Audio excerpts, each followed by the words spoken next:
nouvelle vidéo.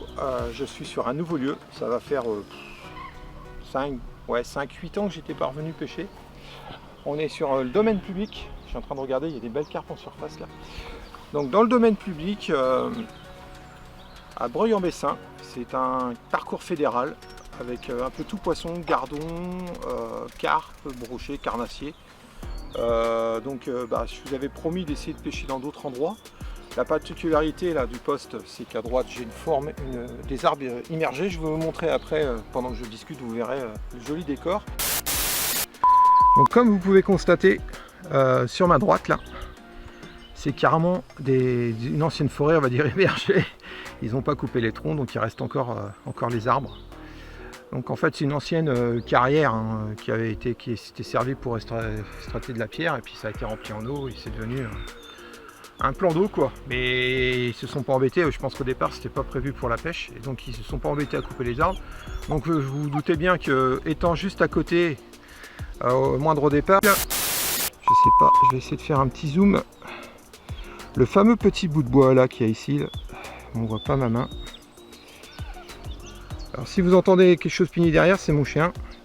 C'est son baptême du feu avec moi, test à la pêche. Donc là j'ai le petit bout de bois là que vous voyez ici. Et ben là j'ai 1,60 m. Voilà, ça fait un plateau en fait, allez, 3-4 mètres carrés. Donc le plan d'eau, ouais, c'est un plan d'eau qui doit faire 1000 mètres carrés, quoi, un hectare on va dire. Pardon, un hectare, 10 000 mètres carrés, c'est mieux quand même. Tourner à l'école. Là-bas j'ai une île, je vais remonter un petit peu. Voilà. Là, donc vous voyez, c'est sympa hein, comme cadre. Hein. C'est pour un plan d'eau, voilà. Vous voyez, je vous fais un zoom arrière. J'ai pas appuyé.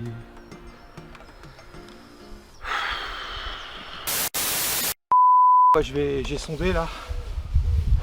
Et on voit pas. On peut c'est pas vrai. Du maïs doux, une boîte de maïs doux et quelques graines, graines pigeons, noix tigrées, blé, et puis voilà. On a une voie, il y a le train qui passe juste à côté du plan d'eau, hein, donc voilà, merci monsieur CNCF. C'est peut-être Raphaël et Guillaume qui passent en ce moment dans leur petite dédicace à Guerra Fishing. Du coup, mon chien.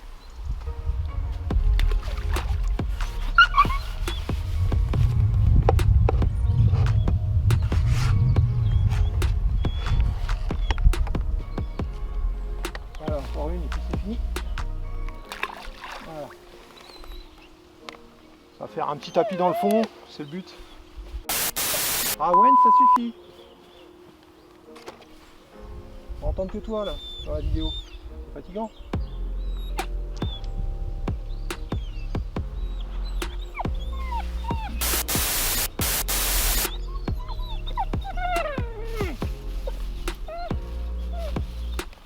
Je pense que ça va être un peu la galère avec mon chien aujourd'hui. C'est la temps pendu hein.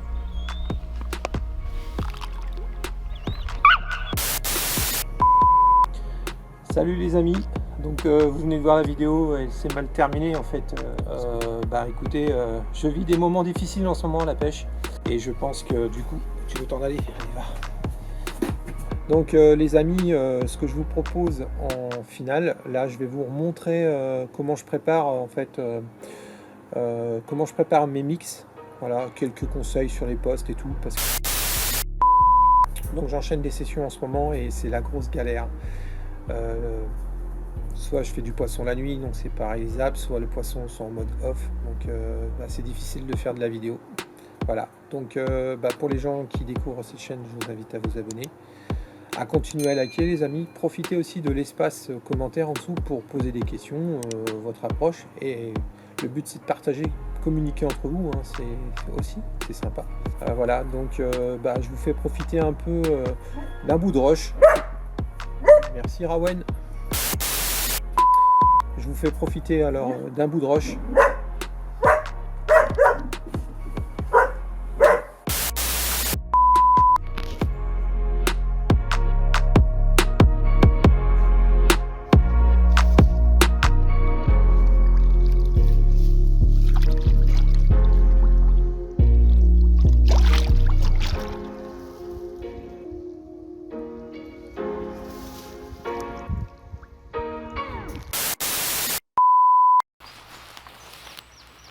Bon bah les amis, ça y est, on est arrivé sur notre petit paradis pendant 2 jours. On a déterminé les postes, donc comme je vous disais tout à l'heure en introduction, on est sur des secteurs, sur un secteur, le plan d'eau on le connaît, c'est un plan d'eau de 6 hectares avec une petite densité de carpes, c'est pas un carpodrome, il y a de la brème et tout, donc c'est tout poisson. On est parti pour 48 heures, on s'est mis sur un poste en fait sur une lignée qui est moins pêchée, on a laissé le poste qui est plus fréquenté par les pêcheurs où vous avez eu l'occasion de voir des vidéos. Là on se met un petit peu en difficulté. Pour égayer le truc, on fait un petit challenge, on va comptabiliser en nombre de poissons les carpes et les brèmes, donc il y aura 2 challenges, voilà, juste pour le fun, pour rigoler. Ça sera une pêche de bordure et au feeder, donc comme vous pouvez le constater, je vais vous montrer un peu le poste. Alors j'ai la chance de tirer ce poste là qui est super sympa.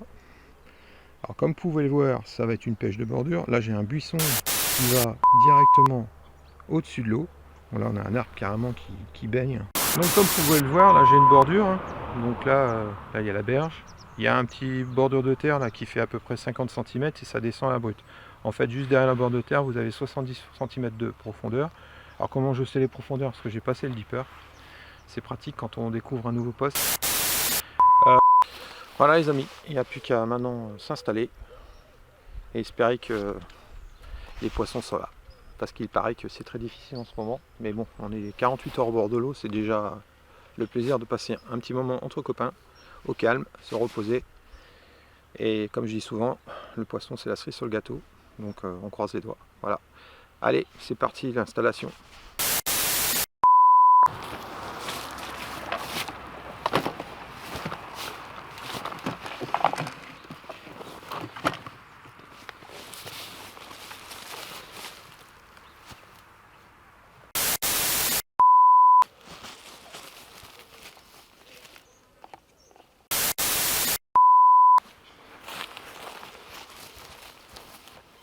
Bon bah les amis, j'ai pas commencé encore à pêcher bien sûr, je suis en train de préparer les amorces. C'est vrai que je vous montre jamais dans mes vidéos comment je prépare. Voilà, je prends le temps de le faire. Comme là je suis 48 heures au bord de l'eau, pas pressé par pêcher.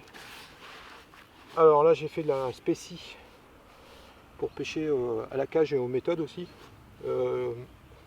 La spécie de chez Sonubes, c'est une base, c'est comment un mix à base d'épices et donc c'est intéressant quoi.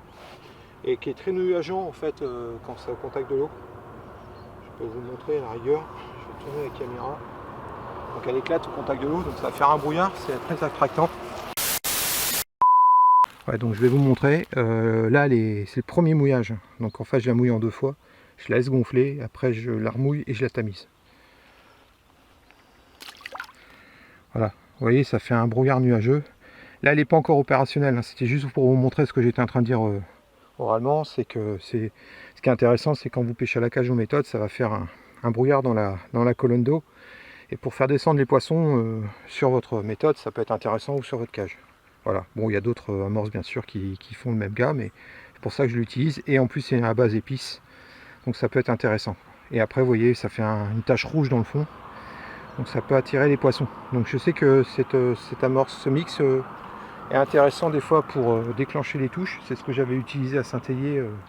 Vous verrez prochainement l'épisode, je pêchais comme ça. Et j'avais tendance même à faire les poissons dans la descente. Allez les amis, moi je continue. Pour le feeder, vous commencez à le savoir, de toute façon j'utilise les produits Sonubes et quelques produits bien sûr sur l'hameçon de Fish and Feed. Mais tout ce qui est apport de mix ou d'amorce, j'utilise que Sonubes. Voilà, et là j'ai fait des pelés, voilà, là c'est du 4 mm, j'ai rajouté du goût dedans, c'est toujours pareil pour la traction. Voilà, je vous montre. Donc là elles sont en train de gonfler, il faut les laisser travailler. En fait c'est une chose qu'on ne fait pas, on est pressé de pêcher quand on arrive au bord de l'eau. Bon, je ne parle pas pour un compétiteur, mais pour un pêcheur de loisirs, on est pressé de pêcher, donc on installe les lignes et tout, et on a tendance à faire l'amorce après. Et ça c'est une bêtise, ça a déconseillé quoi.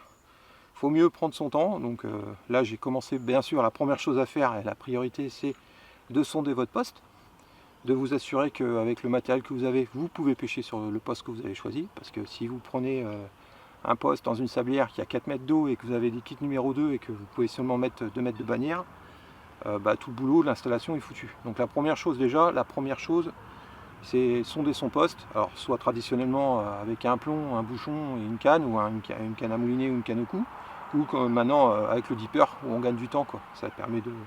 Ça donne quand même plus de détails, mais tout le monde ne peut pas avoir un dipper. Donc il y a aussi les méthodes traditionnelles qui marchent très bien. Une fois que vous avez statué sur le poste, que c'est pêchable pour vous, qui vous intéresse, là vous vous installez, vous venez mettre vos stations, et là à ce moment-là vous commencez à faire la préparation de vos farines, donc les amorces, les pelés. Comme ça après ça travaille, ça a le temps de gonfler, et quand vous allez démarrer en action de pêche, ça sera opérationnel pour pêcher. Voilà, vous ne perdrez pas encore du temps pour être efficace. Je vous rassure, je ne le faisais pas avant, je me permets de le dire parce que c'est un retour d'expérience de ma part, parce que j'avais tendance à monter mes lignes, mes bouchons, sonder et tout. Et une fois que mon sondage était fait, je commençais à mouiller mes amorces et en fait je perdais mon temps, ou je commençais à pêcher avec des amorces qui étaient moins efficaces au départ. Et vous en apercevez au cours de la pêche, de toute façon en termes de mouillage, sur le méthode, quand vous allez mettre le méthode et tout, vous allez vous apercevoir tout de suite que au bout d'un certain temps, ça va moins coller, ça va bien tenir, et c'est là que vous vous dites, j'aurais dû préparer, gagner le temps, laisser le temps de l'amorce de se reposer, bien agglomérer l'eau et les arômes que vous rajoutez dedans, quoi. Voilà les amis, moi je continue, comme toujours en mode tortue, je prends mon temps. Allez, à tout à l'heure. Je vais m'occuper de la partie cou, donc je vais de la pâte Fish and Feed, la Destructor. C'est une pâte, j'espère qu'il me portera bonheur, mais j'ai eu l'occasion de l'essayer en test. Et j'ai fait des poissons extraordinaires avec. C'est une pâte qui attire les gros poissons. Donc une pâte que Sednash a mis au point avec Marc de Fish and Feed. Donc Destructor, on va essayer. Je sais que j'avais testé, j'ai eu les modes en test, donc elle a été même améliorée. Donc on va voir. Il y a plein de choses super bonnes dedans. Il n'y a plus qu'à essayer. Donc pour le mouillage,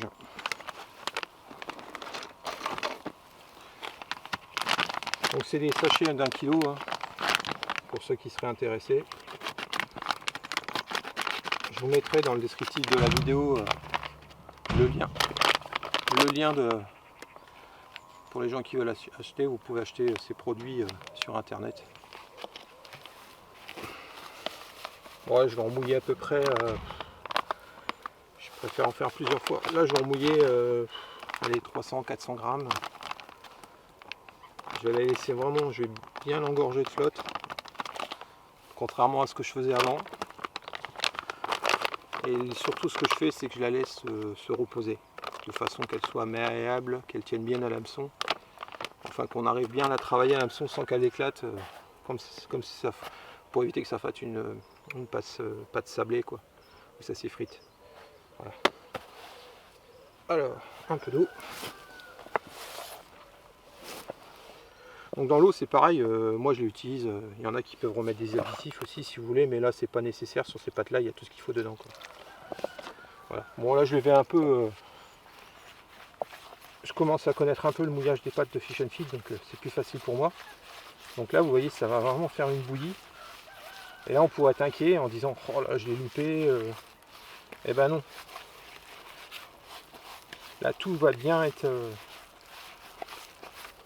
tous les produits vont bien absorber l'eau, vont gonfler. Là c'est sûr que là c'est une bouillie, quoi. Mais je vais la laisser se reposer. Donc je l'utiliserai peut-être que dans 1 heure. Ou en début d'après-midi, je verrai. Là je vais commencer surtout au feeder. Voilà les amis. Voilà la pâte. Donc là vraiment c'est totalement différent par rapport à ce que je faisais avant, ce que vous pouvez voir dans les anciennes vidéos.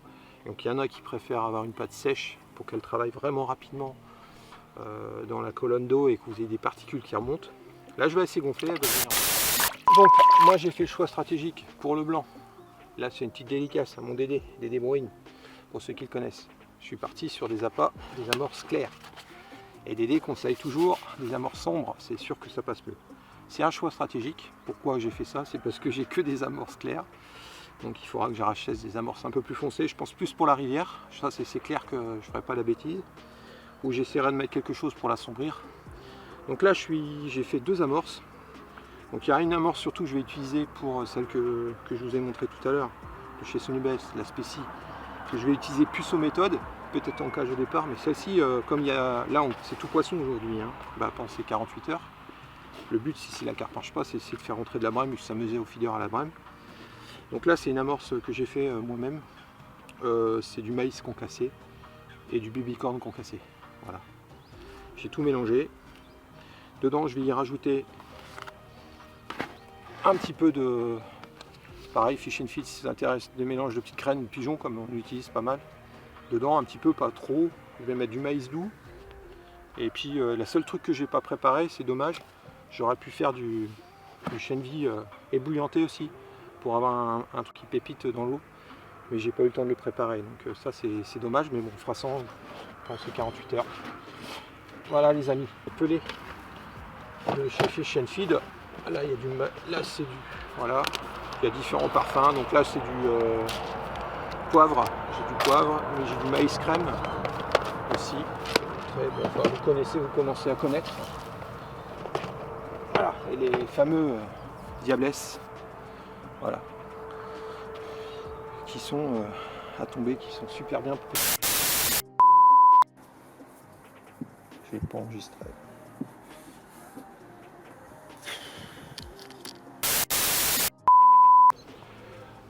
Voilà les amis, un petit peu l'explication. Donc pour être honnête avec vous, en ce moment c'est une grosse galère pour moi. Je dois être à ma 3e ou 4e sortie. Vous n'avez pas vu beaucoup de films parce que j'ai commencé à filmer mais ça a merdoyé.